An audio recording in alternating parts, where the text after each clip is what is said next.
বর্ষপূর্তির সপ্তাহ পেরিয়ে আবার আপনাদের কাছে উপস্থিত হয়েছি আমরা ইতিকথা পরিবার। দীর্ঘ 1 বছর ধরে আমাদের পাশে থাকার জন্য আপনাদের অসংখ্য ধন্যবাদ। সঙ্গে থাকুন, শুনতে থাকুন নতুন লেখকদের নতুন গল্প।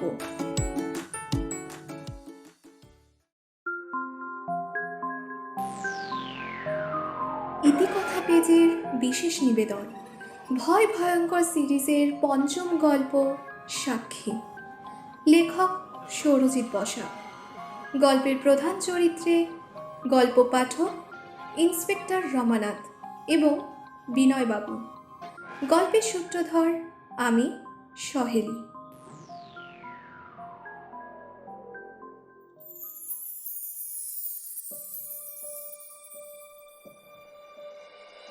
সেদিনকার অনলাইন ক্লাসে যা হলো সেটার একটাই ব্যাখ্যা থাকতে পারে, কোনো অকালপক্ষ ছেলে বা মেয়ের চূড়ান্ত বাঁদরামি।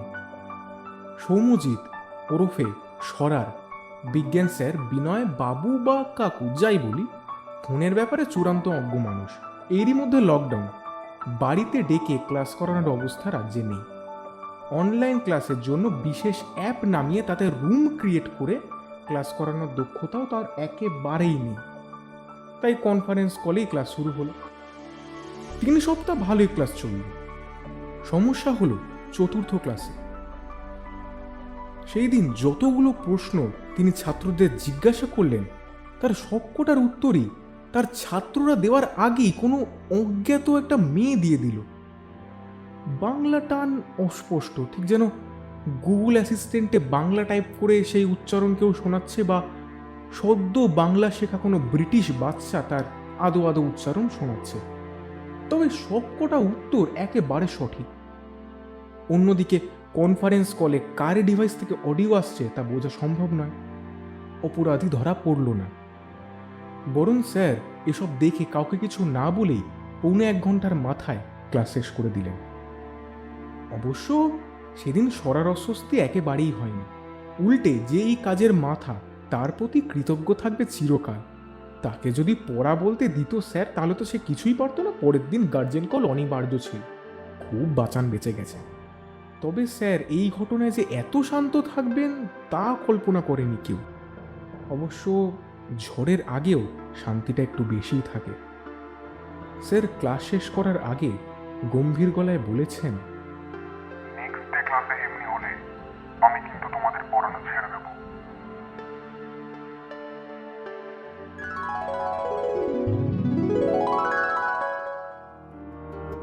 এই নতুন বাড়িতে এসেছে সরাদের 1 সপ্তাহ মতো হলো।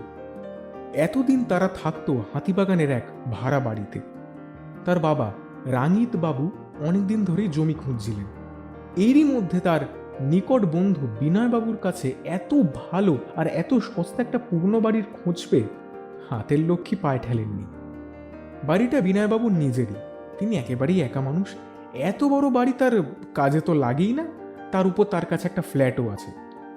পড়ে থেকেই তার বাড়িটা নষ্ট হওয়ার থেকে সেটাকে বন্ধুর কাছে বেচে দেওয়াই ভালো মনে করলেন তিনি। আর একই সাথে তার ছেলের ফ্রি টিউশন। সেদিন থেকেই সরার বিনয় কাকু হয়ে গেলেন বিনয় স্যার। তবে সমস্যাটা হলো বাড়িটার দোতলাটা নিয়ে। ওটা একেবারেই ভগ্নপ্রায় দশা, রিপেয়ার না করে থাকার উপায় নেই। যদিও সেই সমস্যা রাঙিতবাবুর নেই, ধীরে ধীরে পয়সা হাতে হেলে না হয় আবার রিপেয়ার করবেন। এখন আপাতত স্ত্রী আর 2 ছেলের জন্য নিচের তলার 2টো বসার ঘর, একটা মাঝারি বাথরুম, একটা রান্নাঘর আর একটা ছোট বারান্দা যথেষ্ট থেকে একটু বেশি। তাই তিনি দোতলাতে আলো পাখাও লাগাননি। পরপর 3টে ছোট মাঝারি ঘর, একটা লম্বা বারান্দা যেটা শেষ হচ্ছে ছাদের সিঁড়িতে, আর বারান্দার অপর প্রান্তে একটা কাঠের ভাঙা ব্যালকনি। আর কিছুই নেই দোতলায়। সরা এখন 10ম শ্রেণীর ছাত্র। তার দাদা তার চেয়ে একটু বেশি বড়। এমকম শেষ হলো কিছুদিন আগে। রাত্রে সে আর দাদা ঘুমায় সামনের দিকে তুলনামূলক বড় ঘরটায়। বাবা মা তার ঠিক পরের ঘরে। সেদিন রাত্রেও তাই হয়েছিল। তাদের বাড়ির লাগোয়া কার্তিক সরকারের বাড়ির বাগানটায় রোজ একটা 0 পাওয়ারের একটা হলুদ ডুম জ্বলে। সেই হলদে আলো সরার বিছানার বাঁ পাশের জানলার কাঁচ ভেদ করে ঘরের ভেতরে ঢোকে। সরার চোখ সেই আলোটায় সইয়ে গেছিল, তাই এই দুদিন হলো সে পর্দাও টাঙায় না আর। সেদিন মাঝরাতে ঠিক কটা বাজে খেয়াল নেই, একটা পর্যায়ক্রমিক শব্দে সরার ঘুমটা ভেঙে গেল। ঘুমটা ভাঙল ঠিকই, তবে চোখ খুলল না সে। বেশ খানিকক্ষণ শব্দটা শোনার পর সে বুঝল শব্দটা ফোঁটা ফোঁটা জল বা ওই জাতীয় কোনো তরল মেঝেতে পড়ার শব্দ। তবে আশ্চর্যের ব্যাপার, এই যে শব্দটা না তো আসছে তাদের ঘরের কোনো কোণা থেকে, না তো পাশের ঘর থেকে, এমনকি শব্দটা তাদের নিচের তলারই শব্দ নয়। এক নাগারে শব্দটা আসছে সরার ঘরের ঠিক উপর থেকে, অর্থাৎ দোতলায় ঠিক তার ঘরের উপরের ঘরটা, একাধারে যেটা সিঁড়ি দিয়ে উঠে দোতলার প্রথম ঘর, সেখান থেকে। সরা যতদূর জানে ওই ঘরে কোনো জলের উৎস নেই। ছাদে ফুটো থাকতে পারে, আর বর্ষাকালে ছাদে জল জমলে সেই জল ফুটো দিয়ে চুইয়ে এভাবে পড়তেও পারে, সেটা কোনো অস্বাভাবিক নয়। তবে গত 1 মাসে শহরে বৃষ্টি হয়নি, ছাদে জল জমা তো প্রশ্নই ওঠে না। শুয়ে শুয়ে চোখ বুজে সরা আর একটা জিনিস অনুভব করে, পাশের কার্তিক সরকারের বাড়ির সেই ডুমের আলোটা এখন আর তার চোখে পড়ছে না। সে তো জানলার দিকে পাশ ফিরে শুয়েছিল, তাহলে সেই আলো তার চোখে পড়ছে না কেন? তবে কি কার্তিকবাবু মাঝরাত্রে ডুম অফ করে দিয়েছেন? হতে পারে। আর না হলে হয়তো জানলার সামনে কিছুতে বাধা পেয়ে আলোটা তার চোখে পড়ছে না। কিন্তু কিসে বাধা পাবে? এদিকে তো কোনো গাছ বা গাছের ডাল তাদের জানলা আড়াল করে না। তবে কি কারোর ছায়া তার মুখের ওপর পড়ছে? কেউ কি ঠিক তার জানলার সামনে দাঁড়িয়ে তার দিকে তাকিয়ে হয়তো চোখ খুলে দেখতে পাবে সেই আগন্তুককে? সরা হঠাৎ ভয় চোখটা খোলে, কিন্তু কই, কেউ নেই তো। আলো যেরকম আসে সেরকমভাবেই আসছে, আর সেই এক নাগারে ফোঁটা ফোঁটা জল পড়ার শব্দটাও আর নেই। পুরোটাই কি মনের ভুল? সরা বিছানায় উঠে বসে। ডান দিকে তার দাদা ঘুমাচ্ছে, তাদের দুজনের বালিশের মাঝে একটা জলের বোতল রাখা। মাঝরাত্রে জল খাওয়ার জন্য সরাই ওটা রাখে রোজ। সেটার থেকে ঢকঢক করে বেশ খানিকটা জল খায় সে। গলাটা প্রচণ্ড শুকিয়ে গেছিল, তাই হয়তো এরকম মনের ভুল। আবার এও হতে পারে এমন মনের ভুল হওয়াতেই গলাটা শুকিয়ে গেছিল। বোতলটা রাখার সময় তার দাদা আধো ঘুমে চোখ না খুলেই একবার বলল, কি রে, ঘুম আসনি? হ্যাঁ, ভেঙে গেছিল, আবার শুয়ে পড়ছি। কথাটা শেষ করে আবারও একইভাবে জানলার দিকে পাশ ফিরে সবে চোখ বন্ধ করছে সরা, এমন সময় তার মনটা কু ডেকে উঠল।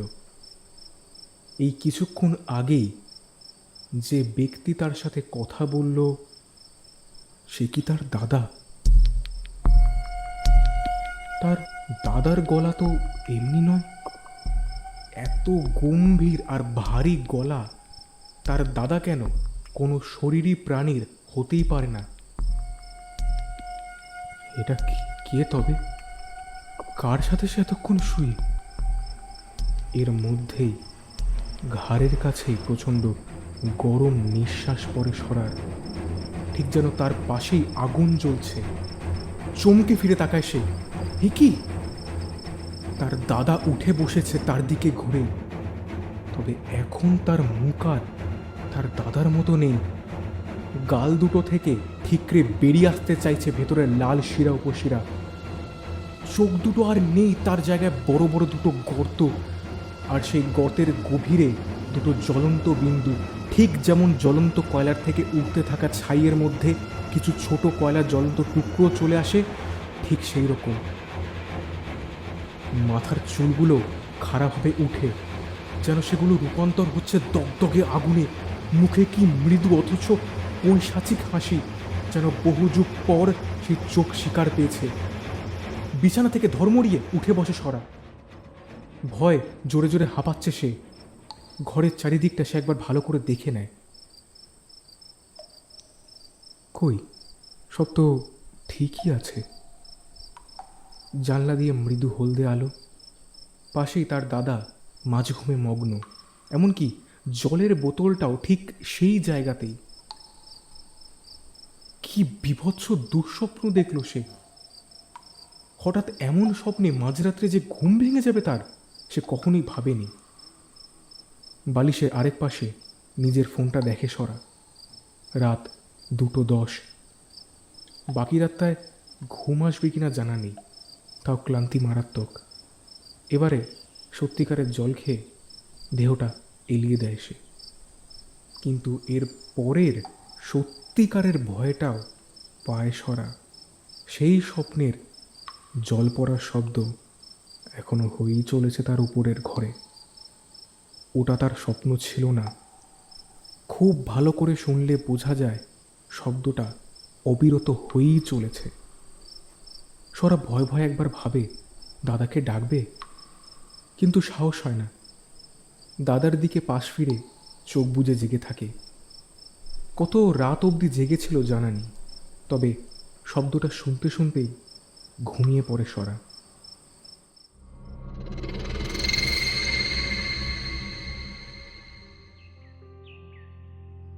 পরদিন সকালে ঘুম ভাঙে 7টা নাগাদ। মা বাবা ততক্ষণে উঠে কাজে লেগে গেছেন, দাদাও পড়াতে চলে গেছে। কিছু দূরেই একটা বাড়িতে টিউশনি করায় তার দাদা কমলেশ। সকালে সূর্যের আলোয় আগের দিনে রাত্রের কথাগুলো অবাস্তব লাগে সরা। নিশ্চয়ই সবই তার মনের ভুল ছিল। রাতের বেলায় এরকম অনেক সামান্য জিনিসেই ভয় লাগে। এমনও তো হতে পারে যে শব্দটা আসছিল অন্য কোথা থেকে। রাত্রিবেলা বহু দূরের শব্দ শোনা যায়। তার মনে আছে তার মামাবাড়ি নবদ্বীপে মাঝরাতে 1 কিলোমিটার দূরে স্টেশন থেকেও ট্রেনের শব্দ শুনতে পেত সে। দাঁত মাজতে মাজতে ছাদে যাওয়ার পথে দোতলা সেই ঘরটার কাছে একবার দাঁড়ায় সরা। পেছনের কাঠের ব্যালকানিটা হয়ে সূর্যের আলো ঢুকে লম্বা বারান্দাটাকে আলোকিত করছে। তবে বারান্দার আরেক পাশের ঘরের দরজাগুলো বন্ধ। ওগুলো বন্ধই থাকে। এতটাই ভগ্ন দশা যে দরজাগুলো একবার খুললে আর লাগানো সমস্যা হয়। সরা এক হাতে দাঁত মাজতে মাজতে আরেক হাত দিয়ে সেই সামনের ঘরটার দরজাটা খুলে। ভেতরটা ফাঁকা, কেবল দুটো আধখোলা জানলা দিয়ে স্তম্ভাকারে সূর্যের আলো ঢুকছে। অনেক সময় রাতের অন্ধকার পরিবেশ মানুষের যুক্তিবাদী মনকে ধাঁধায় ফেলে দেয়। দিনের আলোয় সেই ধাঁধার জট না খুললেও মানুষ সেই ধাঁধাকে ফাঁকি দিতে শিখে যায়। সরা তার মনকে ফাঁকি দেয়। বিশ্বাসই করতে চায় না যে আদেও রাতে সে কোনো শব্দ শুনেছিল। আনমনে দরজাটা বন্ধ করে দিয়ে ছাদে চলে যায়। বাড়িটার ছাদের সিঁড়িটা 13 ধাপে, সে গুনেছে। কোনো বাঁক নেই সিঁড়িতে, সোজা গিয়ে ছাদের সাথে মেশে। অর্থাৎ বারান্দা থেকে সোজা তাকালে ছাদের কাঠের ভারী এক পাল্লা দরজাটা দেখা যায়। ছাদে এককালে একটা সিমেন্টের জলের ট্যাঙ্কি ছিল, এখনও আছে, তবে এখন সেই ট্যাঙ্কি আর ব্যবহারের উপযোগী নেই। পরপর দুটো লোহার বড় ঢাকনা দিয়ে সেগুলো বন্ধ করা। সেগুলিতে জংও পড়ে গেছে, আর খোলার অবস্থাতেও নেই। অবশ্য খুলেই বা কাজটা কি? সরার বাবা একটা 500 লিটারের জলের ট্যাঙ্কি কিনেছেন, ওটাই কাজ হয়ে যায়। তবু সরা কবার লুকিয়ে সেই ঢাকনাটা খোলার চেষ্টা করেছে। জং পড়ে বেহাল অবস্থা, খোলার কোনো উপায়ই নেই।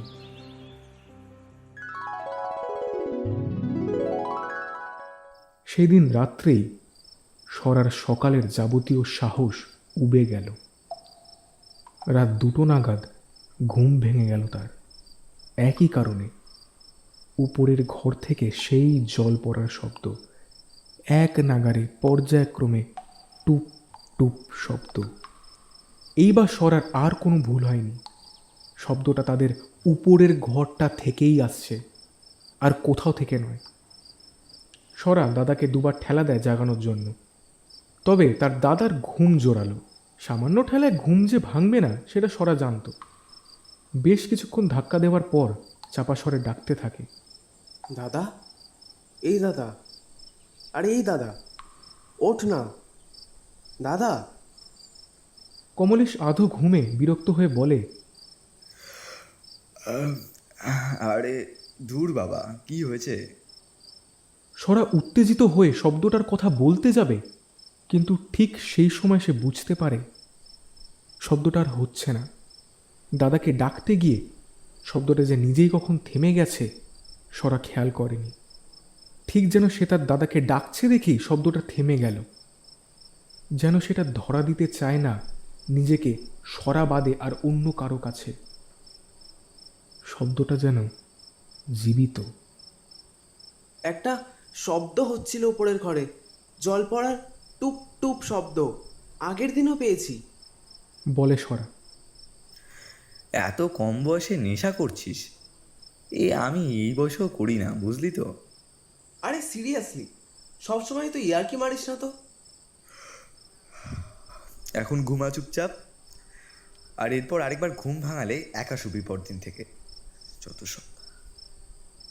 সেই দিন রাত্রে আর কিছুই হয়নি, তবে এরপর থেকে সরার রাতের ঘুম উড়ে গেল। রোজ রাত্রেই একই শব্দে ঘুম ভেঙে যেত, তারপর আবার সেটা শুনতে শুনতেই কখন যে সে ঘুমিয়ে পড়তো বুঝতে পারতো না।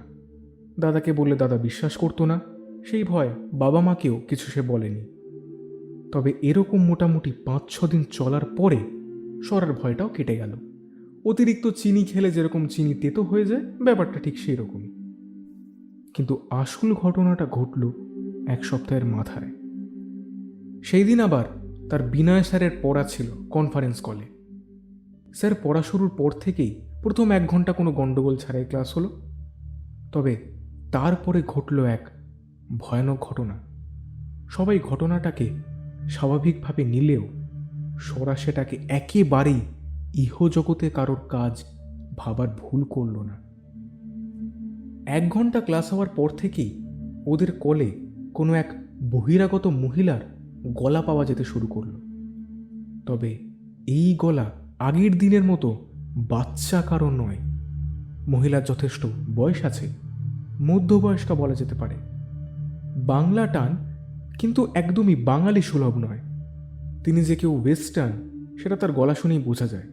আর ইনি আগের দিনের মতো ছাত্রদের প্রশ্নের উত্তর বলারও কাজ করছিলেন না। বারবার একটাই কথা বলে যাচ্ছিলেন, আজ সবার বাড়িতে আমার মৃত্যু, সবার বাড়িতে আমার মৃত্যু। স্যার এই ঘটনার পর ক্লাস শেষ করে দিলেন কিছু না বলে। এত বড়সড় ঘটনায় তিনিও হয়তো একটু বেশি অবাক হয়েছিলেন, তবে এটা তো গেল সবার অভিজ্ঞতা। এই বিশেষ ঘটনা কেন সরার কাছে আরো বেশি বিশেষ হয়ে গেল সেটা বলা যাক। ক্লাসের মাঝে এমন অজানা গলা পাওয়া মাত্রই সরার একটা সন্দেহ হয়। সে তার ফোনটা মিউট করে দেয়। অজানা গলাও থেমে যায়। আবার কিছুক্ষণ পরে মিউট অফ করে। গলাটা আবার শোনা যেতে শুরু করে। এরকম মোটামুটি 3-4 বার করার পর তার ভয় চূড়ান্ত পর্যায়ে পৌঁছায়। শব্দটা তার ডিভাইস থেকেই যাচ্ছিল, ঠিক যেন তার পাশে বসেই কোনো এক অদৃশ্য মানুষই এই কথাটা তার ফোনের কাছে মুখ নিয়ে গিয়ে বলছিল, তার খুব কাছেই বসে, একেবারে শরীর ঘেঁষে।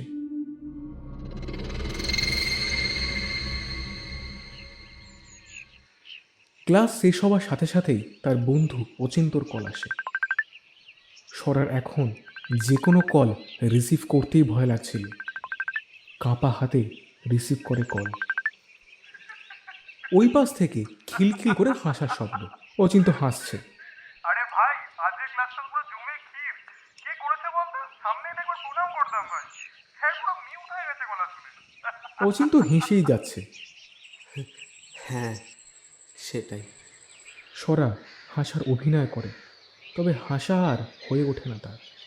তার গলা শুনে যে কোনো বাচ্চাও বলে দেবে যে সে কতটা বিচলিত। আরে শোন ভাই, আমি তো সাউন্ডটা রেকর্ড করে রেখেছি। স্যারকে পাঠাবো ভাবছি ভাই, পাওয়া যাবে। রেকর্ডটা আমাকে পাঠাস তো।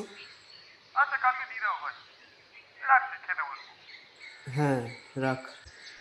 ফোন কেটে দেয় সরা। না, অচিন্তর সাথে কথা বলার সময় আর হয়নি শব্দটা।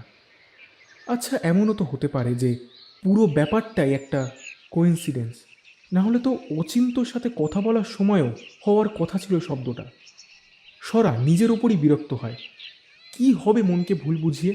সে নিজেও জানে কিছু একটা ভৌতিক কার্যকলাপ এসে না চাইতেও জড়িয়ে পড়েছে। এখন দেখার এই ঘটনা কত দূর অবধি গড়ায়।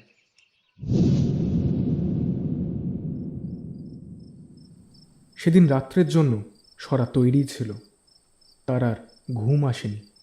অপেক্ষা করছিল কখন সেই শব্দটা শুরু হয়। রাত 2টো নাগাদ ফোনের হোয়াটসঅ্যাপে মেসেজ ঢোকার শব্দ হলো। সরা জানে ঠিক এই সময় করেই ওই শব্দটাও শুরু হয়। কিন্তু আজকে হঠাৎ এত রাত্রে হোয়াটসঅ্যাপে কে মেসেজ করলো?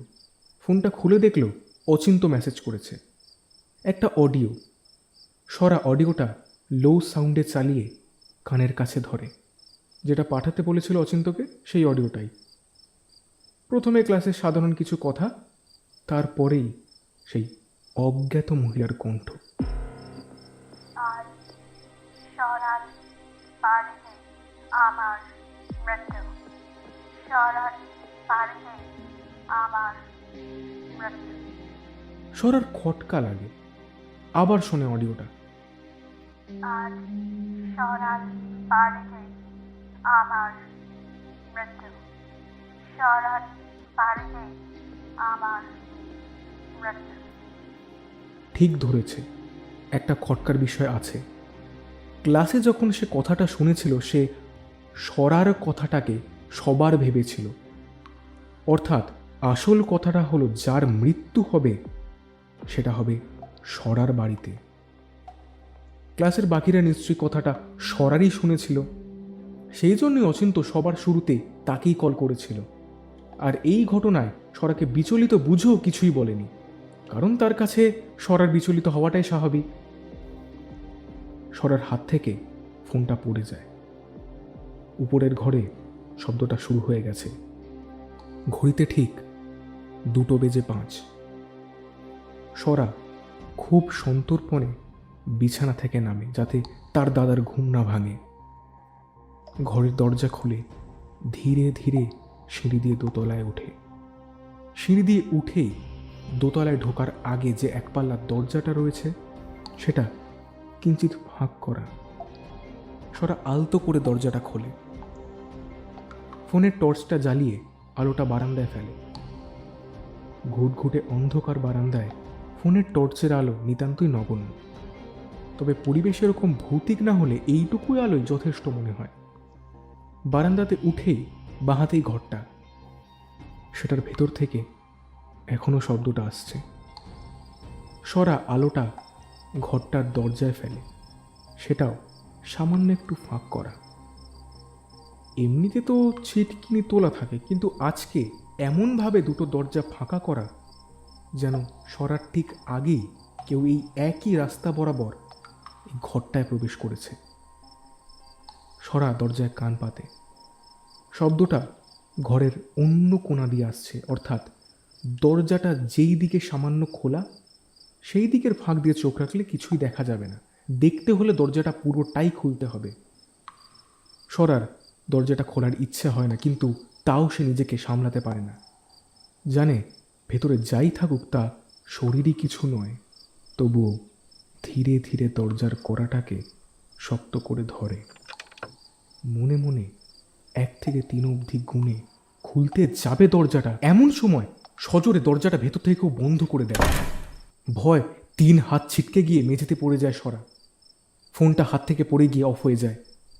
সরা বারান্দাতেই বসে থাকে। নিজের বুকের ধুপধুপ শব্দ যেন সে নিজেই শুনতে পায়। সমগ্র শরীর তার থরথর করে কাঁপতে থাকে। তার ভেতর থেকে কেউ যেন টুকরে কেঁদে উঠে বলছে, সে চায় না তুই ভেতরে যাস। ভেতরের শব্দটা দরজা বন্ধ হওয়ার সঙ্গেই থেমে গিয়েছিল। এবার তার জায়গায় একটা অন্য শব্দ শুরু হয়েছে, খুব মিহি চাপা শব্দ। সরা আবার গিয়ে দরজায় কান লাগায়। একটা কান্নার শব্দ, কোনো মধ্যবয়স্কা মহিলার কান্নার শব্দ। এমন কান্না যেন সে কারোর ভয় জোরে কাঁদতে পারছে না। সরা এক মনে কান পেতে শুনতে থাকে শব্দটা। এমন সময় লক্ষ্য করে তাদের সিঁড়ির দরজাটা ধীরে ধীরে খুলে গেল আপনা আপনি। সরা সেই দিকে একবার তাকায়। দরজাটা খুলে গিয়েও থামেনি। ওর পাল্লাটা এক নাগারে একবার বাঁ দিক একবার ডান দিকে নড়ছে, যেন একটা জীবন্ত হাত তার আঙুলগুলো নাড়িয়ে সরাকেই ডাকছে। সেই জিভটার দুটো অদৃশ্য চোখও আছে, কেবল সরাই সেটা অনুভব করতে পারছে। কৌতূহল মানুষের সবচেয়ে বড় শক্তি যেমন, ঠিক ততটাই বড় দুর্বলতাও। এই কৌতূহলই সরাকে টানতে টানতে ছাদের দিকে নিয়ে যায়। সরা এক পা করে সিঁড়ি দিয়ে ওঠে মন্ত্রমুগ্ধের মতো। তবে ছাদে পৌঁছাতেই তার সমস্ত ভয় যেন হঠাৎ উধাও হয়ে যায়। অর্ধচাঁদের আলোটা ছাদটাকে মায়াবী করেছে, সঙ্গে খুব হালকা হাওয়াও বইছে। সরা ধারে গিয়ে দাঁড়ায় ছাদের।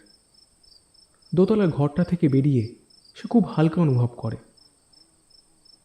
নিচেই কার্তিক সরকারের বাড়ি। সেটার দরজা খুলে কার্তিকবাবু হাতে একটা লাঠি নিয়ে বেরোন। একবার নিজের বাগানে কি একটা দেখে একবার সরাদের বাড়ির ছাদের দিকে তাকান। সরার সাথে চোখে চোখ পড়ে। কিছু মুহূর্ত ভুরু কুঁচকে তাকিয়ে থাকেন, তারপর কিছু না বলে আপন মনে আবার ঘরের দিকে ঢুকে যান। সরাও ছাদের ধার থেকে সরে আসে। কি মনে হতে সিমেন্টের ট্যাঙ্কিটার লোহার ঢাকনাটা ধরে একটা টান মারে। এক টানেই উঠে আসে ঢাকনাটা।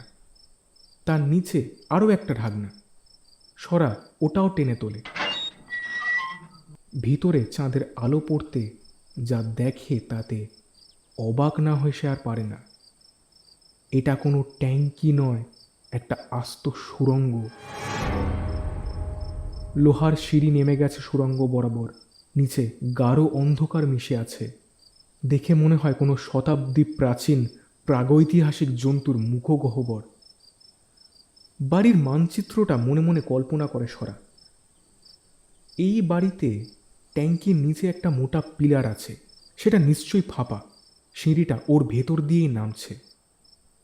তার উত্তেজনা আরও বাড়ে। সিঁড়ি বেয়ে নামতে থাকে সে। বুঝতে পারে সিঁড়িটাও প্রায় 3 তলা বাড়ি সমান নিচু, অর্থাৎ যে ঘরে এটা পৌঁছেছে সেটা মাটির তলার ঘর। সরা পুরোটাই নামে যতক্ষণ না মেঝেতে পা থাকে। এতক্ষণে তার মনে সমস্ত ভয় কোথায় যেন উধাও হয়ে গেছে জানা নেই। হয়তো অতিরিক্ত ভয়ই তার সব ভয় কেড়ে নিয়েছে, অথবা কৌতূহলের বালিয়াড়ির অতলে চাপা পড়ে সেই তথাকথিত ভয়টা এখন আর নেই। নিচের ঘরটা অতিরিক্ত অন্ধকার, তবে অন্ধকারও তার চোখ এতক্ষণে সয়ে গেছে। স্পষ্ট দেখতে পায় ভেতরটা। ভেতরে একটা পুরনো ভাঙা লোহার বালতি আর একটা কোদাল রাখা। ঘরটার আয়তন এতটাই ছোট যে একসাথে দুজনের বেশি দাঁড়াতে পারবে না। বহুদিন না খোলা একটা ভ্যাপসা পচা গন্ধ নাকে আসে তার। এইসব খবর বাড়ির সবাইকে দিতেই হবে। সরা তাড়াতাড়ি লোহার সিঁড়িটা বেয়ে উঠে আসে। তারপর ট্যাঙ্কি ঢাকনা দুটো বন্ধ করে দিয়ে নিচে যাওয়ার জন্য সিঁড়ির দিকে ঘুরতেই চমকে ওঠে। ওখানে সিঁড়ির সামনে দরজার বিট দিয়ে একটা মৃতদেহ ফাঁসে ঝুলছে। গলার হাড়টা ফাঁসের চাপে ভেঙে গিয়েই হয়তো মাথার সামনের দিকে হেলে পড়েছে, তাই অন্ধকারে মুখটা বোঝা যাচ্ছে না। সরা খুব ধীরে ধীরে দেহটার দিকে এগিয়ে যায়। ডান হাতটা মরার মুখটা চোয়ালে লাগিয়ে মুখটাকে তুলে ধরে। হালকা চাঁদের আলোয় সে চিনতে পারে মরা দেহটা। একে সে এর আগেও অনেকবার দেখেছে। নাম সৌম্যজিৎ সামন্ত, ওরফে সরা। মরা পাথরের মতো চোখ দিয়ে সে নিজেই চেয়ে থাকে তার নিজেরই মৃতদেহটার রক্তশূন্য চোখটার দিকে।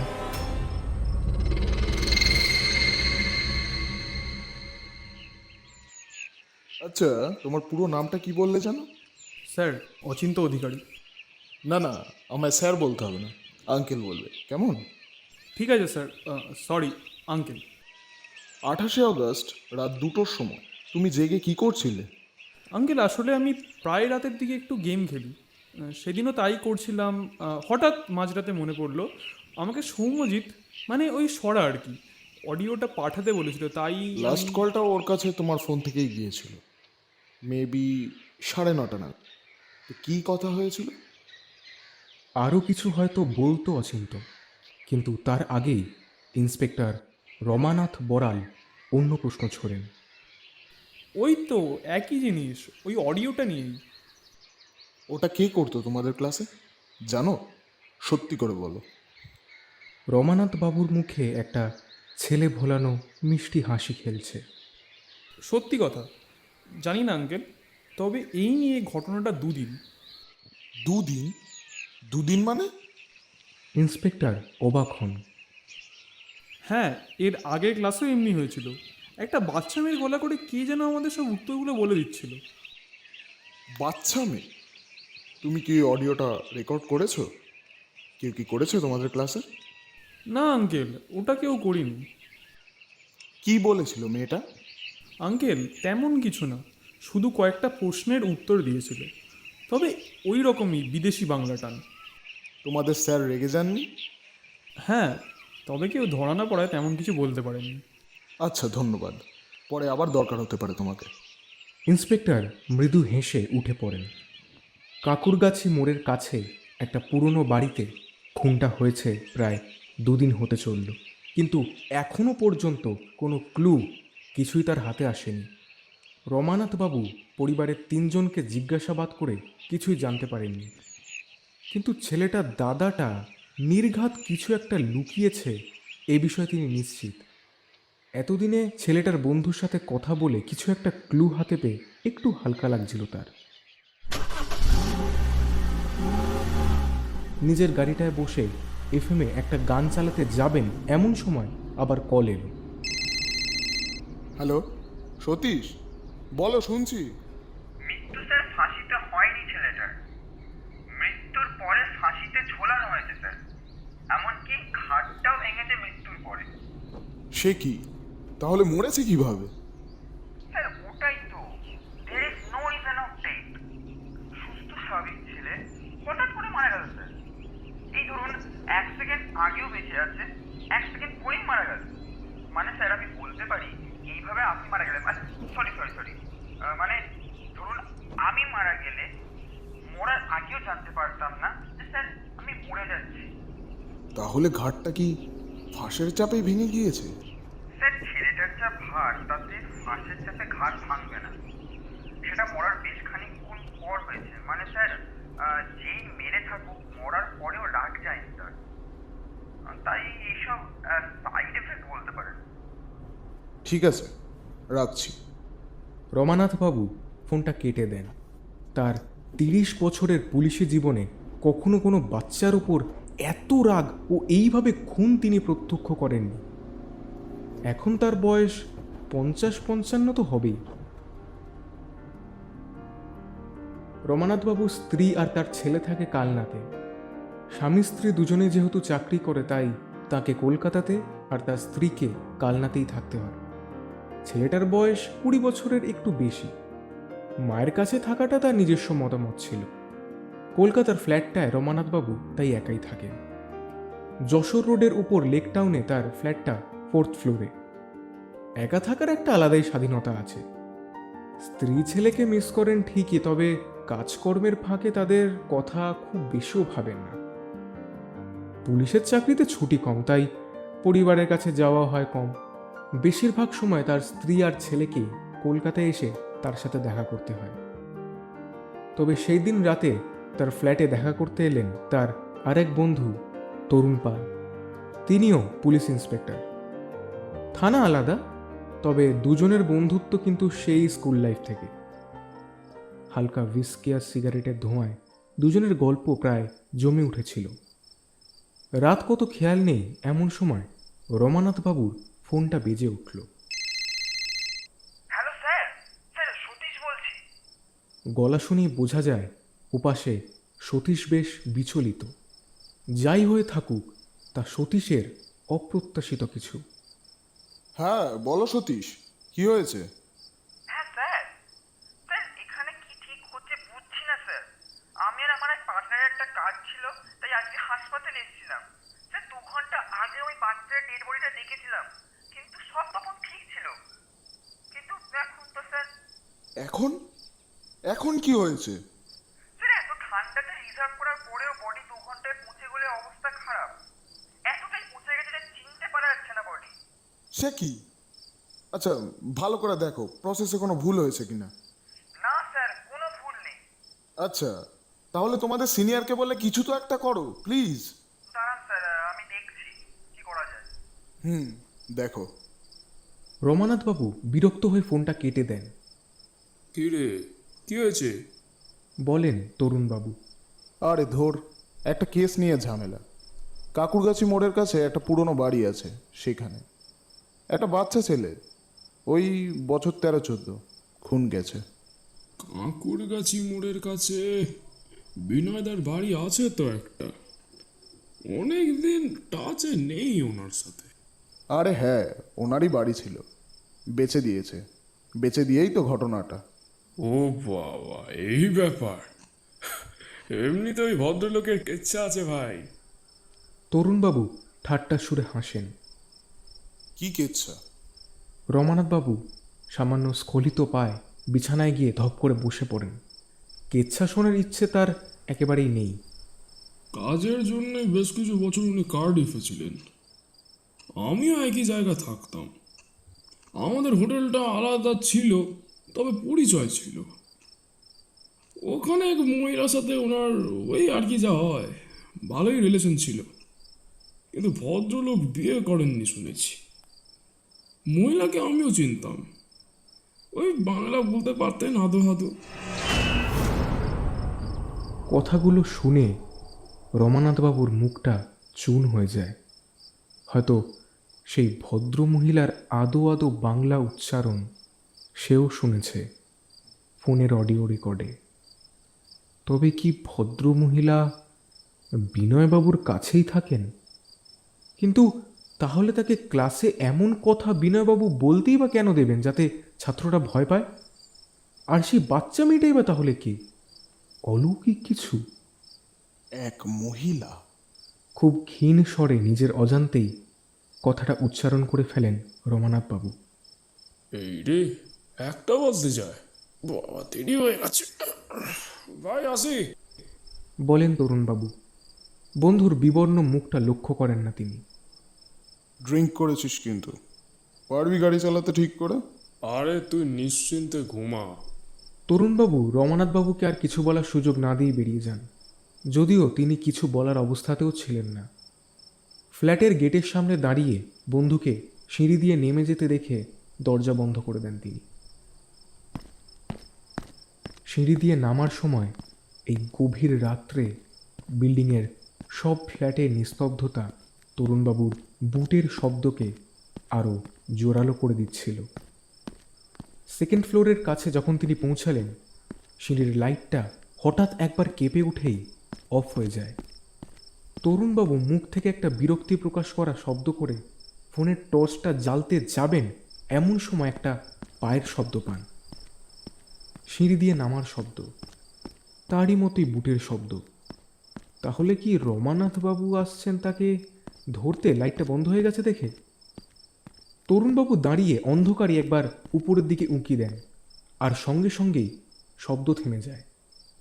ঠিক কেউ যেন তাকে উপরের দিকে তাকাতে দেখেই থেমে গেল। তার মনে হয় অন্ধকারও সেই ব্যক্তি তাকে ভালোই দেখতে পাচ্ছে। হয়তো তারা চোখে চোখ রেখেই দাঁড়িয়ে আছে, কিন্তু আগন্তুককে দেখতে তিনি অপারগ। দৃষ্টিটা কেবল একমুখী। ফোনের লাইটটা জ্বালাতে গিয়ে তরুণবাবু লক্ষ্য করলেন ফোনের ব্যাটারি শেষ। কে? হাঁক দেন তিনি, কিন্তু কোনো উত্তর আসে না। কিছুক্ষণ সব চুপ। তাহলে কি তারই ভুল? ড্রিঙ্কটা একটু সত্যি বেশি হয়ে গেছে। এই অবস্থায় গাড়ি চালানো কি ঠিক হবে? অবশ্য রাতে রাস্তাও ফাঁকা থাকবে, ভয় তেমন নেই। তিনি এর আগেও এরকম অবস্থায় গাড়ি চালিয়েছেন। তরুণবাবু আবার নামতে থাকেন। দুপা নামতেই আবার একই শব্দ। তার পেছনেই কেউ নামছে। তরুণবাবু আবার থামেন। শব্দও থেমে যায়। এই মধ্যরাত্রে কে তার সাথে এরকম বিশ্রী মজা করছে? তরুণবাবু দুপা উপরে ওঠেন। শব্দটাও দুপা উঠে যায়। সিঁড়ি তখনও ঘুটঘুটে অন্ধকার। আবার কয়েক মুহূর্ত চুপ। তিনিও নিঃশব্দে দাঁড়িয়ে থাকেন কয়েক মুহূর্ত। এইবার আবারও পায়ের শব্দটা শুরু হয়। তবে এইবারে শব্দ নিচেই নামছে।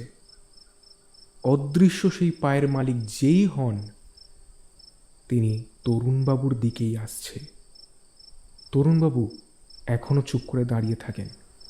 সেই অদৃষ্টকে দেখার প্রচণ্ড ইচ্ছা শক্তি তার পা নাড়াতে দেয় না। 1, 2, 3, 4, 5, 6, 7। পায়ের শব্দ 7 বার হওয়ার পর আবার থেমে যায়। তরুণবাবু মনে মনে কল্পনা করেন 7 ধাপ নামলে সেই আগন্তুকের অবস্থা কোথায় হতে পারে। হিসেব অনুযায়ী সিঁড়ি দিয়ে একবার বাঁক নিয়ে 3-4 ধাপ উপরে দাঁড়িয়ে আছে সেই আগন্তুক। কিন্তু তিনি কিছুই দেখতে পাচ্ছেন না।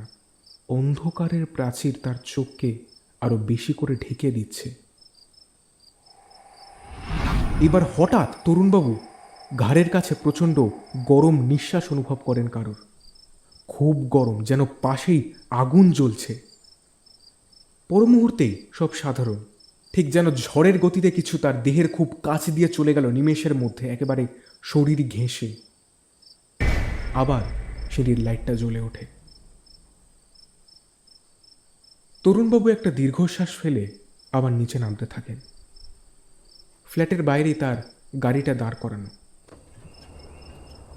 ভেতরে ঢুকে গাড়ি স্টার্ট দেন তিনি। অ্যাক্সিলেটারে চাপ দিতে যাবেন এমন সময় তার চোখ পড়ে গাড়ির রেয়ার ভিউ মিররে। আর চোখ পড়তেই শিউরে ওঠেন। ও কি, ওটা কে বসে তার গাড়ির পেছনের সিটে? বছর 13-14 একটা ছেলে, মুখটা একেবারে ফ্যাকাশে, দেহ রক্ত শূন্য, মুখের জায়গায় জায়গায় পচন ধরেছে, চোখ দুটো এতটাই ঘোলাটে যেন চোখের মণিটা মিশে গেছে সাদা অংশের সাথে। পচা দুর্গন্ধে ভরে গেছে গাড়ি। আর সেই অবস্থায় তার অর্ধ পচা পোকায় ধরা দুটো হাত এগিয়ে আসছে তরুণবাবুর দিকে। কোনো দ্বিতীয় ব্যক্তি যেন তার হাত দুটোকে খেলাচ্ছে কোনো অদৃশ্য নারকীয় ভঙ্গিতে। তিনি আর্তনাদ করে ওঠেন, উন্মত্ত হয়ে গাড়ির দরজা খুলতে যান, কিন্তু একই গাড়ির দরজা লক হয়ে গেছে কখন। অর্থাৎ তিনি এই গাড়ির ভেতর এই পৈশাচিক অশরীরীর সাথে বন্দি এখন। এমন সময় ফ্ল্যাট থেকে রমানাথবাবু ছুটে আসেন। গাড়ির দরজাটা হঠাৎ খুলে যায় আপনা থেকেই। তরুণবাবু ঝড়ের মতো হুড়মুড়িয়ে বেরিয়ে এসে ফ্ল্যাটের গায়ে হেলান দিয়ে গাড়ির দিকে ঘোরেন। কিন্তু কই, গাড়ি তো পুরো ফাঁকা, কেউ নেই তো। কি হয়েছে? চেঁচাচ্ছিলি কেন? একটা বাচ্চা ছেলে। তরুণবাবু জোরে জোরে হাঁপাতে থাকেন। কোথায় বাচ্চা? কেউ নেই, গাড়ি তো পুরো ফাঁকা। না, আমার মনে হলো। বেশি ড্রিঙ্ক হয়ে গেছে ভাই, আজকে রাত তো থেকে যা। না, ঠিক আছে, আমি কিছু হয়নি। বলে কিছুক্ষণ দাঁড়িয়ে হাঁপান তরুণবাবু। তারপর ছাড়, আসছি। বলে তিনি চটপট আবার গাড়িতে ঢুকে স্টার্ট দিয়ে নিয়ে তাড়াতাড়ি বেরিয়ে যান। রমানাথবাবু অবাক হয়ে দাঁড়িয়ে থাকেন। বন্ধুর এই আচরণের সঙ্গে তিনি পরিচিত। ড্রিঙ্ক করলেই সামান্য সামান্য বিষয় ভয় পেয়ে যান আর অপ্রস্তুত হয়ে রীতিমতো পালিয়ে যান সবার সামনে থেকে।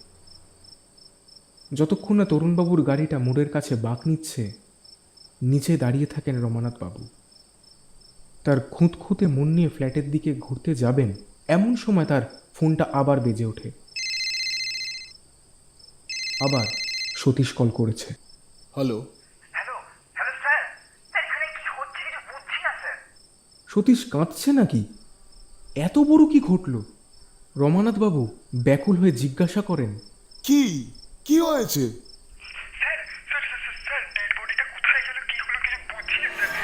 স্যার কোনো রকম আমি হসপিটাল থেকে বেরিয়ে এসেছি স্যার, কি হলো আমি কিছু বুঝতে পারছি না। রমানাথবাবুর হাত থেকে ফোনটা পড়ে যায়। কি হচ্ছে চারিদিকে এইসব? 30 বছরের ক্যারিয়ারে তার মুখ এত বিবর্ণ কখনো হয়নি।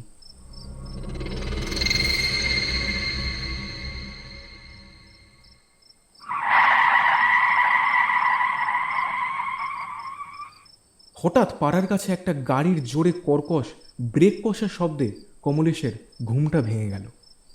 এমনিতেই রাতের বেলা সামান্য শব্দই খুব জোরে শোনায়, আর এত জোরে ব্রেক মারলে তো শব্দ হবেই। বালিশের পাশে ফোনে দেখল রাত 1:45। এমনিতে তার ঘুম খুবই গভীর, কিন্তু মাঝরাতে যদি একবার ঘুম ভেঙে যায় তাহলে আর সহজে কিছুতেই আসতে চায় না। তার উপর আজকে আবার বাবা মাও নেই বাড়িতে। ভাইয়ের এরকম মৃত্যুর পর মামা বাড়িতে গিয়ে উঠেছেন দুজনেই। কলকাতার বাইরে কারুরই যাওয়া বারণ, তবে মামা বাড়ি তার কুমোরটুলিতেই। পাড়াতেও সবসময় 3-4 জন পুলিশ পাহারায় থাকে বাড়িটার, এখনও আছে নিশ্চয়ই। কমলেশ একবার আধো ঘুমে উঠে ঘরের জানলা দিয়ে বাইরে মেন রোডের দিকে উঁকি দেয়। রাস্তা শুনশান, রাত 2টোর সময় ঠিক যেরকম থাকে তেমনই। পাড়ার হলুদ আলোর লম্বা লম্বা পোস্টগুলোই কেবল জেগে আছে। কোনো পুলিশকেও দেখা যাচ্ছে না রাস্তায়। কুকুরগুলো ঘুমিয়ে। রাতের নিঝুম শহরের বুকে ওই ব্রেকের শব্দটার প্রভাব কোনোটাতেই পড়েনি। কেবল ঝিঝির ডাকই একমাত্র শব্দ যা এক নাগারে কানে আসছে। কিন্তু না, ঝিঝির ডাকের সাথে আরেকটা শব্দ হচ্ছে, বাড়ির রেন পাইপটা নড়ার শব্দ। বহু পুরনো কালের চীনামাটির রেন পাইপ ওটা, এতদিনও খারাপ হয়নি, শুধু যে লোহার আংটাগুলো দিয়ে ওগুলো দেয়ালে লাগানো থাকে সেগুলোতেই জং করে ঢিলে হয়ে গেছে এই যা। তবে কেউ হাত দিয়ে না নাড়ালে তা এখনো নড়ে না। হাওয়ায় তো এইভাবে নড়ার কথাই নয়। তাহলে কি ছাদে আবার হুলোটা উঠেছে? এই বাড়িতে আসার পর থেকেই সে দেখছে হুলোটাকে ছাদে গিয়ে রোদ পোয়াতে। হুলোটা রাতেও তাদের ছাদেই যে থাকে তা জানতো না কমলেশ। কালকে ব্যাটাকে দেখলে আচ্ছা করে দিতে হবে। কমলেশ আবার তার বিছানার দিকে চলে যায়।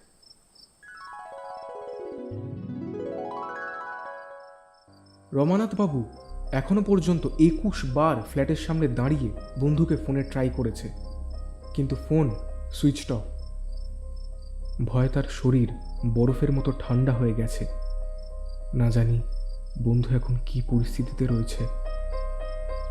গাড়িতে যাকে তরুণবাবু দেখেছিল সে যে সেই মৃত বাচ্চা ছেলেটাই, সে ব্যাপারে রমানাথবাবু 90% নিশ্চিত।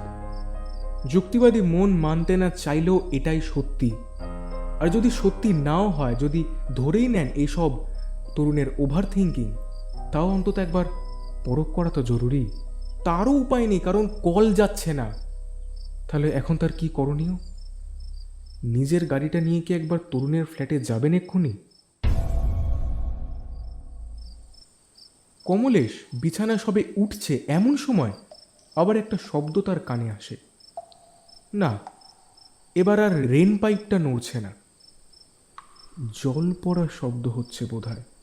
কিন্তু শব্দটা কোথা থেকে আসছে? নিচের ঘরেও তো কোথায় হচ্ছে না শব্দটা। শব্দটা আসছে উপর থেকে, ঠিক তার উপরের ঘর থেকে।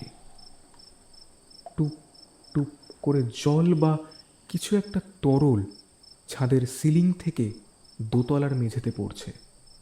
কমলেশ আবার ফোনটা দেখে। সময় 2:05। না, এবার উপরে গিয়ে দেখতে হয় কি চলছে। হুলোটা ঘরে ঢুকে গেল না তো, নাকি জলের ট্যাঙ্কিটা দিয়ে কিছু লিক টিক করছে আবার? তবে জলের ট্যাঙ্কি একটা বিড়ালের পক্ষে ফুটো করা সম্ভব? ফোনের টর্চটা জ্বালিয়ে কমলেশ দোতলায় ওঠে। সিঁড়ি দিয়ে উঠেই দোতলার বারান্দায় আগে একটা একপাল্লার দরজা পড়ে, সেটা আধ খোলা। আজকে ঘুমোতে যাওয়ার আগে ওটা হয়তো বন্ধ করা হয়নি। 2:30 নাগাদ রমানাথবাবুর ফোনটা বেজে ওঠে। তিনি তখন বেসিনে মুখ ধুচ্ছিলেন। মাথাটা প্রচণ্ড ঘেঁটেছিল, ঘুম আসবে না তিনি জানতেন। এমন সময় ফোনটা বেজে ওঠায় দৌড়ে যান বেডরুমে। ভেবেছিলেন তরুণবাবুর কল, কিন্তু নিরাশ হন। ফোন এসছে সঞ্জয়ের, তাঁরই থানার এক কনস্টেবল। খুব সম্ভবত আজকে রাত্রে সেই বাড়িটা, মানে যেখানে খুন হয়েছে, সেটা পাহারা দেওয়ার কাজ তার কাঁধে ছিল। রমানাথবাবু কল রিসিভ করেন। হ্যালো স্যার, অসময় ফোন করলাম। আরে না, কাজের কথা বলো। স্যার, আবার একটা খুন হয়েছে। মানে কে? ভিকটিমের দাদা? চমকে ওঠেন রমানাথবাবু।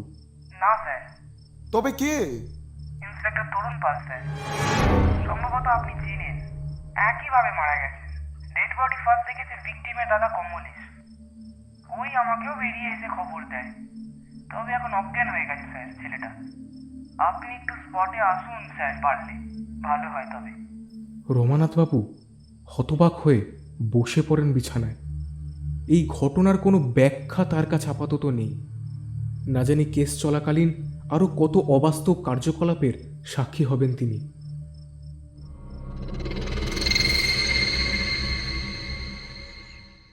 কমলেশের যখন জ্ঞান ফিরল, তখন সে রমানাথবাবুর বেডরুমে শুয়ে আছে।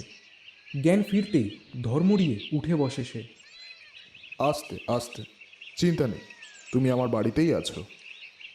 রমানাথবাবু তার পাশেই বসে ফিল্টার থেকে একটা কাঁচের গ্লাসে জল ভরছিলেন। আমি এখানে কেন? কতক্ষণ এভাবে ছিলাম? হিসেব মতো তোমার এখন হাসপাতালেই থাকার কথা ছিল, কিন্তু আমি ভাবলাম তোমার লাইফ রিস্ক আছে, তাই স্পেশাল পারমিশন করিয়ে তোমায় আমার বাড়িতে নিয়ে এলাম। এখন সকাল 10টা বাজে, রাত থেকে এখনও অবধি এভাবেই ছিলে তুমি। কথা শেষ করে জলের গ্লাসটা তিনি কমলেশের দিকে এগিয়ে দেন। এক নিঃশ্বাসে পুরোটা শেষ করে ফেলে সে। মর্গ থেকে তোমার ভাইয়ের ডেড বডিটা উধাও হয়ে গেছে।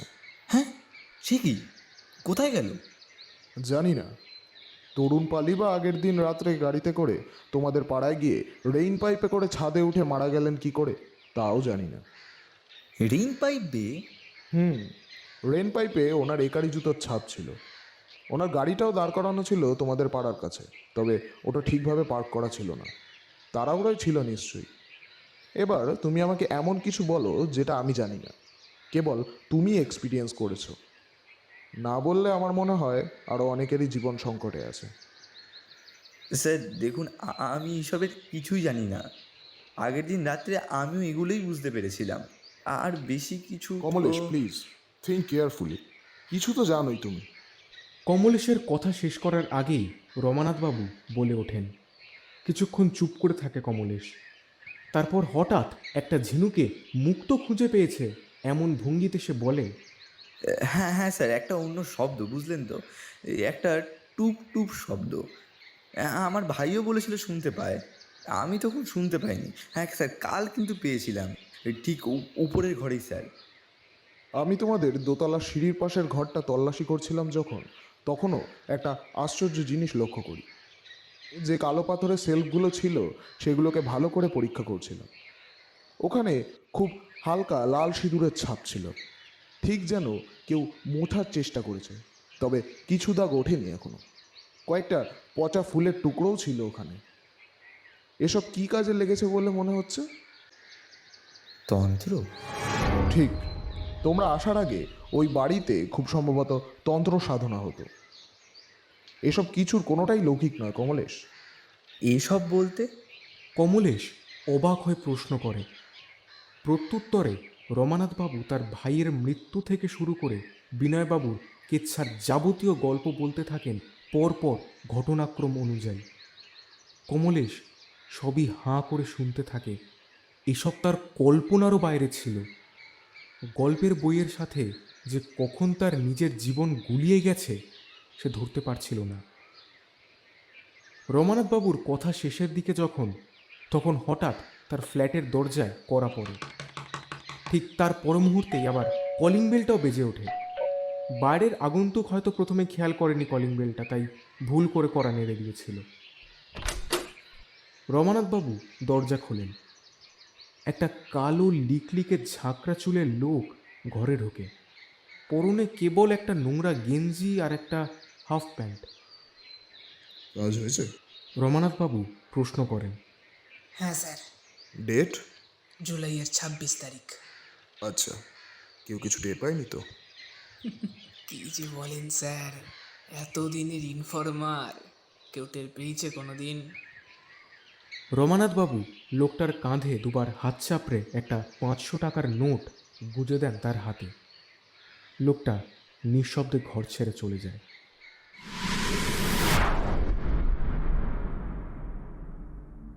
ফুলবাগান মোড়ের থেকে একটু ভেতরের দিকে বিনয়বাবুর ফ্ল্যাটটা।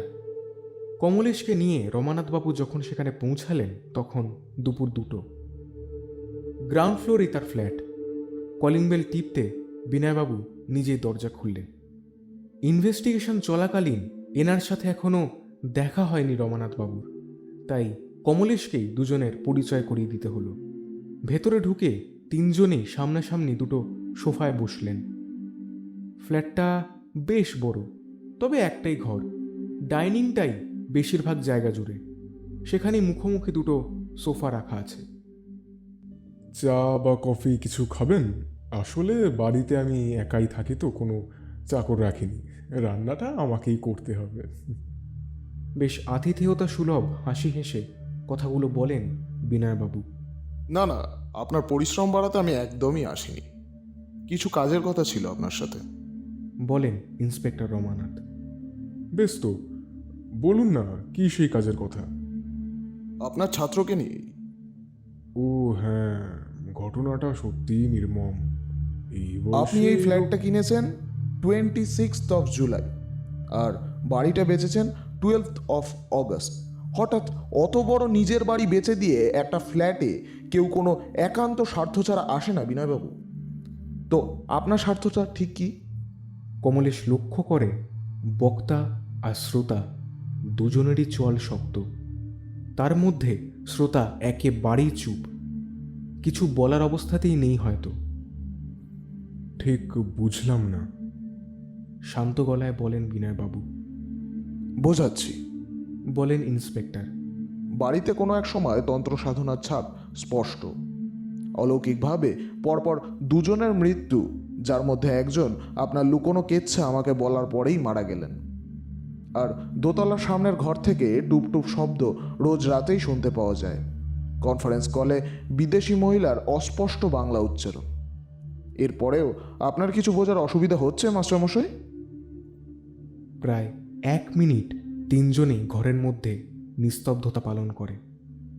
তারপর বিনয়বাবু খুব ধীরে ধীরে পাশের জলের বোতল থেকে জল খেয়ে একবার দীর্ঘশ্বাস ফেলে কথা শুরু করেন। বাড়িটা আমার বিক্রি করাটা ঠিক হয়নি। ওখানে থাকাকালীন কিছু অশরীরীর অস্তিত্বের অনুভব আমিও পেয়েছিলাম। একটা টুপটুপ শব্দ, কখনো কোনো মহিলার কান্নার শব্দ আমিও পেতাম রাতের বেলায়। প্রায় কয়েক মাস এমনি শুরু হয়। রাতের ঘুম কেড়ে নেয় আমার। আমি বাধ্য হয়ে একবার বাড়িতে হোমযজ্ঞ করিয়েছিলাম তান্ত্রিক দিয়ে। তিনি বিশাল সাধনার পর বললেন অশরীরই ভর হয়েছে আমার বাড়িতে নাকি। তবে সে নাকি কোনো দেশীয় আত্মা নয়। একে মুক্ত করতে হলে কোনো তন্ত্র দিয়ে নয়, সামনাসামনি বসে কমিউনিকেট করতে হবে তার সাথে। কিন্তু তাতে জীবনহানির সম্ভাবনা আছে, তাই কেউ করতেই রাজি হবে না। তবে তাৎক্ষণিক একটা উপায় করে দেন তান্ত্রিক। তিনি ওকে ওই সামনের ঘরটায় ঘুমে পাঠিয়ে দেন। তারপর থেকে উপদ্রব বন্ধ হয়ে যায়। আর আমি সেই সুযোগেই বাড়িটাকে বেচে দিয়েছিলাম। ভেবেছিলাম আর কখনো ওই আত্মা জেগে উঠবে না স্যার, কিন্তু কোনো কারণে কোনোভাবে সৌম্যজিৎ ওর ঘুম আবার ভাঙিয়ে দিয়েছে। আগের থেকে ও বেশি ক্ষিপ্ত এখন। সব আমার ভুল, সব আমার ভুল, সব আমার ভুলের জন্য হলো। একটা বাচ্চা ছেলের জীবনটা নষ্ট হয়ে গেল এভাবে। বিনয়বাবু কাঁদতে থাকেন মাথা নিচু করে। রমানাথবাবু ক্ষীণ গলায় বলেন, আপনার কি মনে হয় ও কি কার্ডিফের সেই মহিলা? সেদিন কলের পর আমি নিশ্চিত কিছু তো হয়েছিল ওর সাথে আমি দেশে চলে আসার পর। এই আপনার ভুলের জন্য আমার ভাই আজ মারা গেছে, হয়তো আমিও মারা যেতাম। এখন এসব ঠিক করার উপায় আপনিই বলবেন, নয়তো নয়তো এক্ষুনি খুন করবো আপনাকে। রেগে গিয়ে সোফা ছেড়ে উঠে বিনয়বাবুর জামার কলার টেনে ধরে কমলেশ। চোখ থেকে আগুন ঝরতে থাকে তার। তবে বিনয়বাবু এর কোনো প্রতিবাদ করেন না, আগের মতোই কাঁদতে থাকেন। উপায় একটাই আছে। কি উপায়? কমলেশ আবার সোফায় এসে বসে। আমাদের 3 জনকে আজ রাত্রে ওই বাড়ির দোতলা সেই সামনের ঘরে কাটাতে হবে। প্ল্যানচেট সরাসরি কমিউনিকেট করতে হবে তার সাথে। এতে আমাদের লাইফ রিস্ক ঠিক কতটা জিজ্ঞেস করেন রমানাথ বাবু। তা ভেবে আর কাজ নেই স্যার, একমাত্র উপায় এটাই। ঠিক আছে, আমি রাজি, বলে কমলেশ। শিওর? হ্যাঁ স্যার, আমি রাজি। ওকে, তবে আমিও রাজি, কিন্তু আত্মা নামবে কার দেহে? সে দায়িত্ব আমার, বলেন বিনয়বাবু। আত্মা আমার দেহেই নামবে। 3 জনই একবার 3 জনের মুখ চাওয়াচাবি করে নেয়। তারা সবাই জানে পৃথিবীর সবচেয়ে অলৌকিক জিনিস এখনো হওয়া বাকি।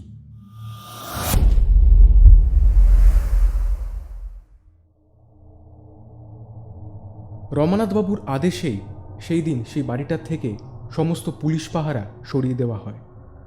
আশেপাশের বেশ কিছু বাড়ির লোকেদেরও পাঠিয়ে দেওয়া হয় অন্য আস্তানায় কেবল একটা রাতের জন্য। রাত 1টা নাগাদ 3 জন পৌঁছায় বাড়িতে। দোতলার ঘরটায় কোনো আসবাব নেই। বিনয়বাবু কিছু আনতেও মানা করে দেন। খালি মেঝেতে বসেই শুরু হয় প্ল্যানচেট। আয়োজন একেবারেই সামান্য, কেবল একটা ছোট মোমবাতি। পাড়ার পোস্ট লাইটগুলো অফ করে দেওয়া হয়েছিল। সমগ্র পাড়া নিস্তেজ অন্ধকারে ঘুটঘুটে। মেঘলা আকাশে চাঁদ তারাদের আলো আসা যেন বারণ। নিঝুম পাড়াটায় আলোর কেবল একটাই উৎস, একটা মোমবাতি। আর তাকে ঘিরেই 3টে শরীরী প্রাণী গভীর ধ্যানরত কোনো অশরীরী সন্ধানে। ঝিঝি পোকাগুলিও যেন কোথায় লুকিয়ে গেছে। বাড়িটার ত্রিসীমানায় অন্য কোনো অন্ধকার জগতের ছায়া যেন পড়েছে আজ।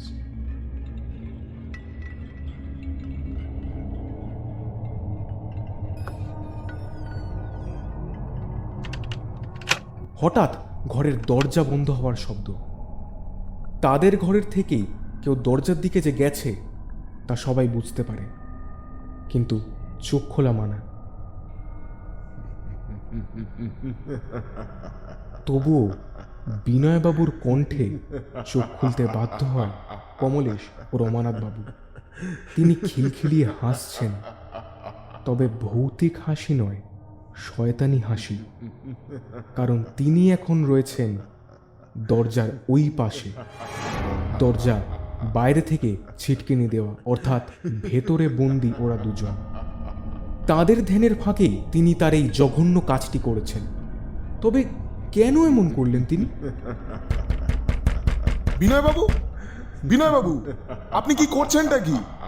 আপনি বাইরে থেকে দরজাটা বন্ধ করলেন কেন? দরজাটা খুলুন বলছি। রমানাথবাবু বৃথাই দুবার ধাক্কা মারেন দরজায়। কমলেশও দুবার একইভাবে ধাক্কা মারে, কিন্তু না, এ দরজা এত সহজে ভাঙার নয়। ওই পাশে হাসির শব্দটা থেমেছে এবার। 2:05 বাজতে যায় স্যার। মরার আগে একটা গল্প শুনবেন? সত্যি গল্প স্যার। ওপাশ থেকে বিদ্রুপে ভরা কথা আসে, বীভৎস নির্মমতা ছেয়ে সেই কণ্ঠস্বরে। আচ্ছা চলুন শোনাই। খানিকটা আপনি যদিও জানেন, আজকে থেকে 16 বছর আগের কথা।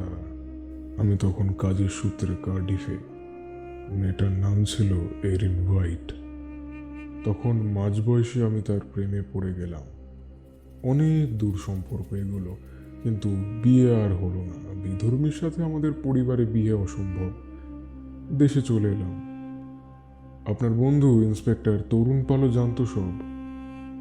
আমার কদিন পরে ও চলে এলো দেশে। ওর কাছেই শুনেছিলাম মেরিন প্রেগনেন্ট। বিশ্বাস হয়নি, কিন্তু প্রমাণ পেলাম গত বছর।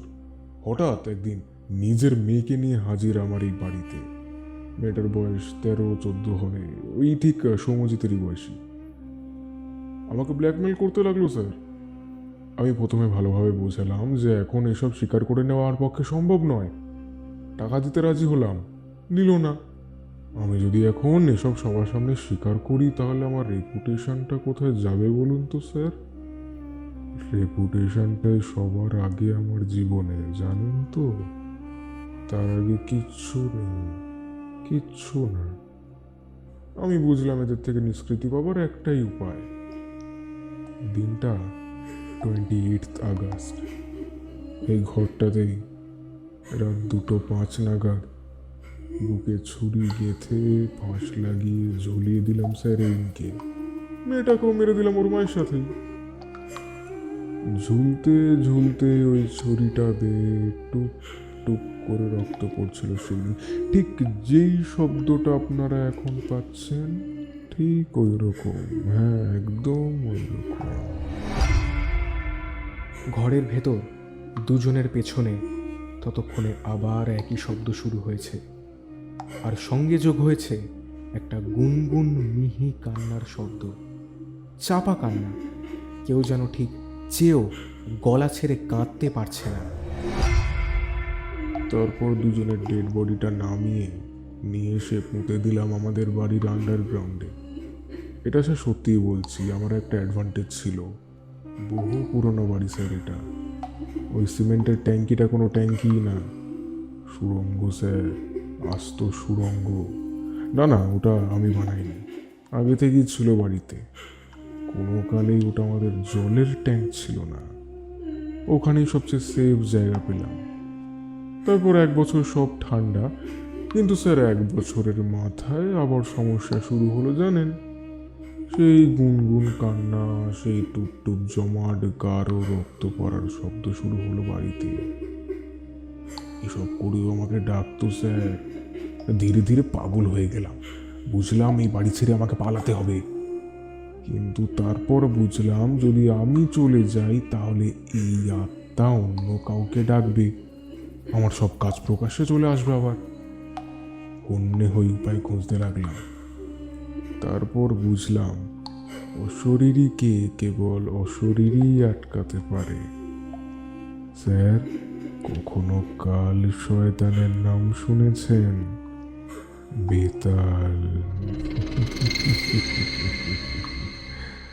ওরা না তো জীবিত, না তো মৃত, না তো জীবন, না তো মৃত্যু। নরক আর মর্তের মধ্যে ওদের বসবাস। মরা দেহ ওদের খাবার, ওদের বাহন স্যার। মৃত্যুপুরী ওদের বাসভূমি। ওদের উল্লেখ যে কোনো পুরাণে নেই, একটাই বই আছে, একটাই, বেতাল 25। এই বইটাতে ওদের অস্তিত্বের কথা লেখা, আর ওইখানেই লেখা নানা ভয়ঙ্কর উপায় বেতালকে জাগানো। বীরভূমের এক অঘোরী তান্ত্রিককে দিয়ে আমার গোত্রে জাগিয়ে তুললাম বেতালকে। সে কি ভয়ঙ্কর সাধনা! টানা 1 সপ্তাহব্যাপী চলল আয়োজন। মরা মাছ, পোড়া মানুষের মাংস, সিঁদুর, আলতা, মরা বটের শিকড়, আশ্চর্য সব নাম না জানা ফুল দিয়ে চলল সেই মন্ত্র। ওই সিঁড়ির পাশের ঘরে জেগে উঠল সাক্ষাৎ শয়তান। জেগে ওঠার পর ঠিক 1 মুহূর্তের জন্য দেখেছিলাম তাকে। যজ্ঞের সেই বিষাক্ত ধোঁয়া কুণ্ডলি পাকিয়ে সিলিং ছিল। তার আভায় স্পষ্ট দেখলাম একটা মুখ, গোল গোল বড় বড় চোখ, জ্বলতে থাকা ইটের ভাটার মতো, আগ্নেয়গিরির মতো মুখ, দগদগে আগুন তার মাথায় জ্বলছে। কি গরম নিঃশ্বাস! ও হলো অগ্নি বেতাল। বেতালকে জাগাতে হলে তাকে দিতে হয় এক উদ্দেশ্য। এক্ষেত্রে উদ্দেশ্য হলো এই ঘটনার সাক্ষীদের হত্যা করা।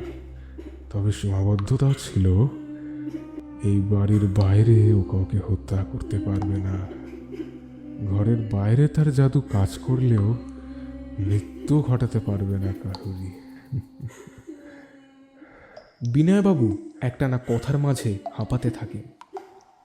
তারপরে খুব শান্তিতে বাড়ি ছেড়ে দিলাম, কিন্তু তারপর বুঝলাম বেতালকে তো খালি পুষলেই হবে না, তাকে শিকার দিতে হবে।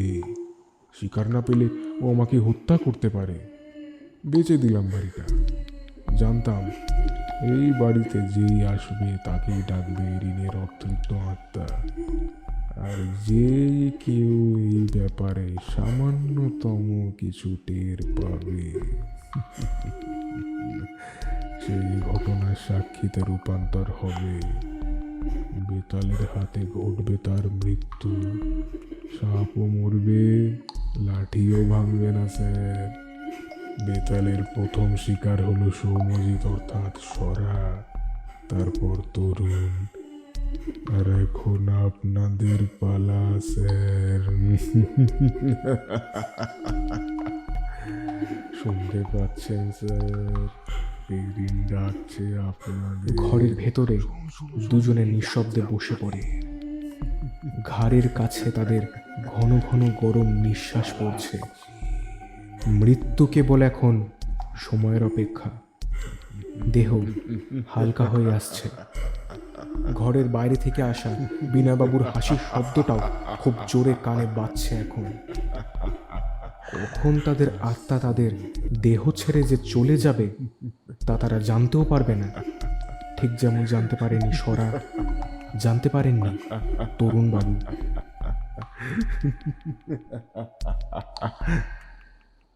এমন সময় হঠাৎ সব নিশ্চুপ। বাইরে বিনয়বাবুর হাসির শব্দটাও আবার থেমে গেছে, তবে থেমে গেছে এবারে আচমকাই। দুজনে লক্ষ্য করে গরম নিঃশ্বাসটাও আর নেই। দুজনে একে অপরের মুখের দিকে তাকায়। উঠে দাঁড়িয়ে দরজাটা আবার ধাক্কায়। তবে এইবারে আর বেশি কষ্ট করতে হয় না, একবারই খিল ভেঙে খুলে যায় দরজা। দুজনে অবাক হয়ে দেখে বাইরে বারান্দায় পড়ে রয়েছে স্বয়ং বিনয়বাবুরই অসার রক্তশূন্য দেহ। বেতাল না তো শয়তান, না তো ভালো, আর না তো আছে ওদের কোনো মালিক। ওরা কেবল ওদের উদ্দেশ্যের দাস।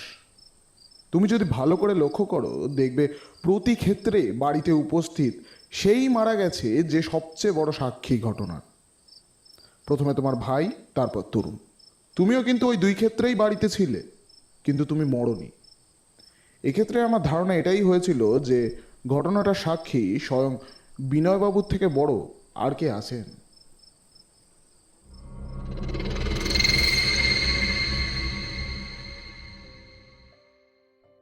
ঘটনার 3 দিন পরের কথা। থানায় কমলেশ আর রমানাথবাবু বসে। গত 3 দিনে বাড়িটাকে সরকারিভাবে বিপজ্জনক বাড়ি বলে বন্ধ করে দেওয়া হয়েছে।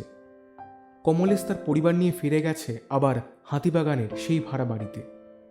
জিনিসটাকে আর বেশি ঘাটাননি তিনি। দুটো খুনের কথাও আর বলেননি কাউকে। আপনার মতে তবে বেতালের খেলা শেষ? যার গোত্রে সে জেগে উঠেছিল সেই যেহেতু মারা গেছে, তাই বেতালও মুক্তি পেয়েছে। কারোরই আর জীবন হারানোর ভয় নেই। মৃদু হাসেন ইন্সপেক্টর।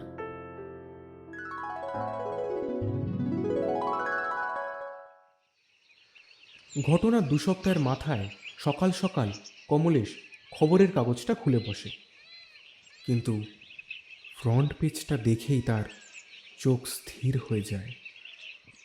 ইন্সপেক্টর রমানাথ বড়ালের আশ্চর্য মৃত্যু। আবারও কাঁকুর গাছের সামনে একই বাড়িতে ফের মৃত্যু, গলায় ফাঁস লেগে। কিছুদিন আগে আরও 3টে খুনের কারণে বাড়িটি সরকারিভাবে বন্ধ ছিল। তাদের মধ্যে একজন ছিলেন গণ্যমান্য শিক্ষক এবং একজন পুলিশ ইন্সপেক্টর। এরই মধ্যে আবার এমন ঘটনায় পরিস্থিতি জটিল আকার ধারণ করেছে। সুতরাং সাক্ষী এখনো একজন বাকি।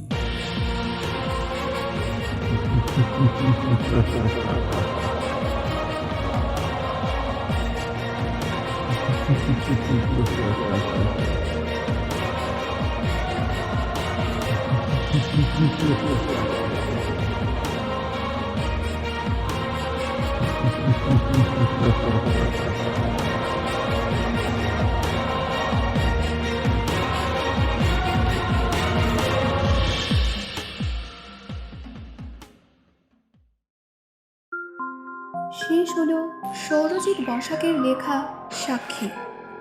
কণ্ঠে গল্প পাঠক ও বিনয়বাবুর চরিত্রে শান, স্বরার ভূমিকায় সম্রাট, কমলেশ, দীপ, অচিন্তের ভূমিকায় সমৃদ্ধ, ইন্সপেক্টর রমানাথ, সাহ্নী, ইন্সপেক্টর তরুণ ও কনস্টেবল সঞ্জয়ের চরিত্রে শুভদীপ, কনস্টেবল সতীশ, মৌসম, ইনফর্মার তুহিন, গল্পের সূত্রধর ও এরিনের চরিত্রে আমি, সহেলি। শব্দ পরিকল্পনা, স্পেশাল এফেক্টস এবং সমগ্র পর্ব পরিচালনায় শান, পোস্টার ডিজাইন আয়েত্রী, পরিচালনায় ইতিকথা পরিবার। আশা করি গল্পটি আপনাদের ভালো লেগেছে। ভালো লেগে থাকলে চ্যানেলটিকে অবশ্যই সাবস্ক্রাইব করবেন, কেমন লাগলো কমেন্ট করবেন। পরবর্তী রবিবার ঠিক রাত 9টায় এরকমই একটি গল্প নিয়ে হাজির হবে আমাদের ইতিকথা অডিও স্টোরি।